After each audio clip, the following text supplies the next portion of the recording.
Përshëndetje. Sot do t'ju prezantojmë një rast pak sensitiv, por për ta prezantuar kemi ftuar sot zotin Asim Toro, përfaqësues i shoqatës së fëmijëve dhe të rinjve me diabet. U pa shumë e nevojshme që të ndërhynin për këtë çështje dhe u arrit që gjelpërat për syrin për të ndaluar verbërinë nga diabeti të bëhen jo nga për një vit, por për 2, për të vazhduar gjelpërat dhe për të mos ndalur më shikimin për personat që kanë diabet.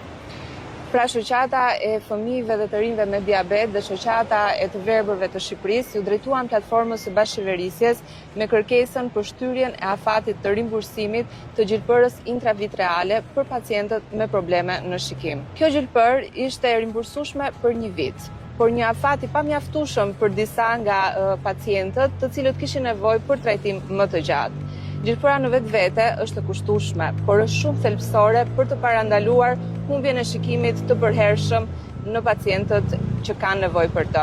Kështu që duke e trajtuar rastin me Fondin e Sigurimit të Detyrueshëm të Kujdesit Shëndetësor, u arrit në marrëveshjen dhe u vendos që mbas kalimit të afatit 1 vjeçar të trajtimit, mjekët t'i rekomandonin pacientëve përdorimin e barit alternativ Afliberecept, i cili është pjesë e listës së barnave të rimbursueshëm dhe siguron një trajtim efikas dhe në vazhdimsi.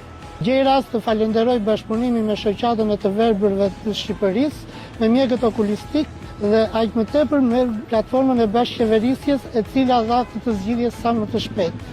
Ju ftojmë që për çdo problematik me administratën shtetërore të na shkruani. Shqipëria që duam pikal është gjithmonë me ju.